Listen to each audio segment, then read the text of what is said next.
नमस्ते बच्चों, मैं सौ निगड़े मैडम रामराज्य माध्यमिक विद्यालय की तरफ से आप सभी का स्वागत करती हूँ। हिंदी व्याकरण का हमारा जो अभ्यास चल रहा है उसमें हमने पिछली बार देखा था शब्द भेद, उसके बाद क्रिया के कार्य और आज हम देखने वाले हैं वाक्य के प्रकार। अब ये जो वाक्य के प्रकार उसके ऊपर आपको परीक्षा में अगर 80 गुणों का पेपर है तो उसमें 2 गुणों के लिए प्रश्न पूछा जाता है और अगर 40 गुणों का पेपर है तो उसमें 1 गुण के लिए प्रश्न पूछा जाता है। बड़ा ही आसान है ये व्याकरण का प्रकार। चलिए हम देखेंगे ये क्या है और कैसे बनता है। वाक्य के प्रकार देखने से पूर्व हमें वाक्य किसे कहते हैं उसके बारे में जानकारी लेनी चाहिए। तो वाक्य किसे कहेंगे? वाक्य में अलग अलग प्रकार के शब्द होते हैं, कर्ता, कर्म, क्रियापद, लेकिन ये सही अर्थों से जुड़ी जानी होती है। इसीलिए तो इसकी व्याख्या की जाती है, परिभाषा ऐसे की जाती है कि शब्दों के अर्थपूर्ण समूह को, अर्थपूर्ण समूह जब बन जाता है शब्दों का, तब उनसे वाक्य कहेंगे। ये वाक्य की परिभाषा होती है। परीक्षा में आपको ये नहीं पूछी जाने वाली है, लेकिन आपको समझ में आना चाहिए वाक्य क्या मतलब रखता है। इसके 2 भेद होते हैं, 2 प्रकार के हैं, इसमें भी 2 प्रकार बन जाते हैं। उसमें पहला जो है वो रचना की दृष्टि से और दूसरा है अर्थ की दृष्टि से। पहले हम देखेंगे रचना की दृष्टि से। अब रचना की दृष्टि से इसका मतलब क्या होता है कि वाक्य किस प्रकार बनाया जाता है, वाक्य की रचना कैसे की जाती है, उसके ऊपर उसके 3 भेद बनाए जाते हैं। उनमें है पहला साधारण या सरल वाक्य, दूसरा संयुक्त वाक्य और तीसरा है मिश्र वाक्य। चलिए हम इन तीनों के बारे में जानकारी लेंगे। पहला जो है, देखो रचना की दृष्टि से भेद, पहला जो है साधारण या उसे सरल वाक्य भी कहते हैं। अब साधारण या सरल, इन शब्दों से हमें क्या पता चलता है कि ये जो वाक्य है वो सीधे साधे सरल वाक्य होते हैं। उसमें कोई ज्यादा कोई कंफ्यूजन नहीं होता, ज्यादा कोई वाक्य नहीं आते, ज्यादा क्रियाएं भी नहीं आती, सिर्फ एक क्रिया होती है और वही मुख्य क्रिया होती है।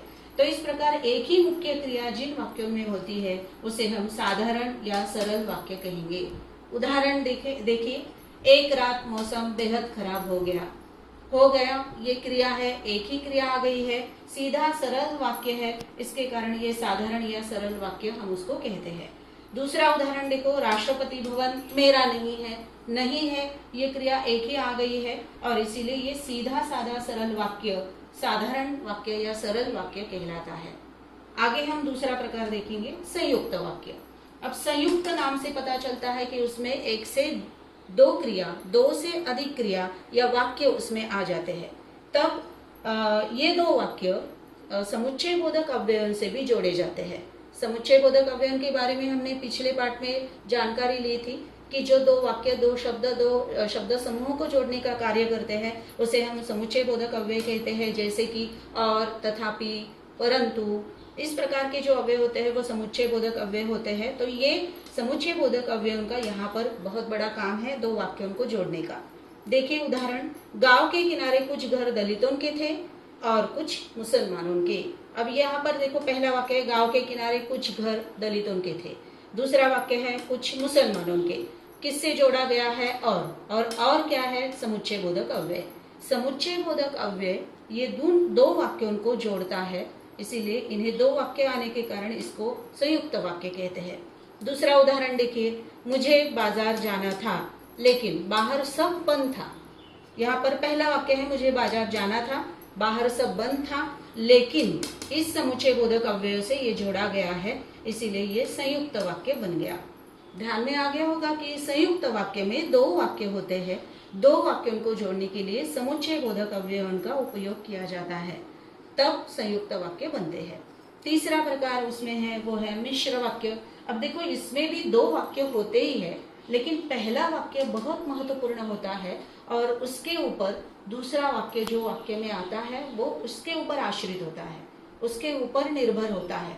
और वो दोनों वाक्य एक साथ वाक्य में आने के बाद फिर उसको हम मिश्र वाक्य कहेंगे।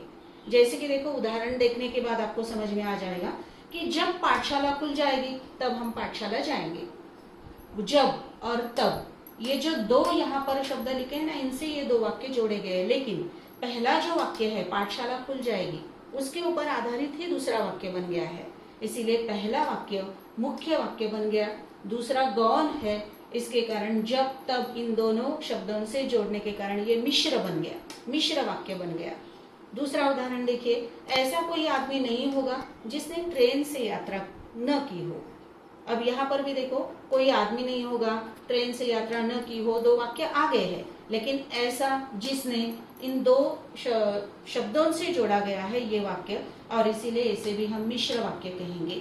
जब तब, यद्यपि, तथापि, इस प्रकार के शब्दों से जो वाक्य जोड़े जाते हैं ना, उसे हम मिश्र वाक्य कहते हैं।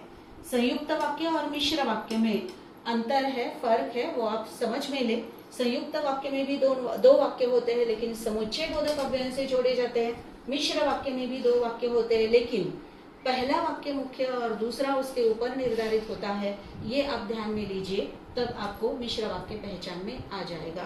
तो इस प्रकार हमने अभी देखा कि रचना की दृष्टि से वाक्य के तीन भेद, साधारण या सरल वाक्य, संयुक्त वाक्य, मिश्र वाक्य। अब हम आगे की वीडियो में अर्थ की दृष्टि से कौन से वाक्य के भेद है वो देखेंगे।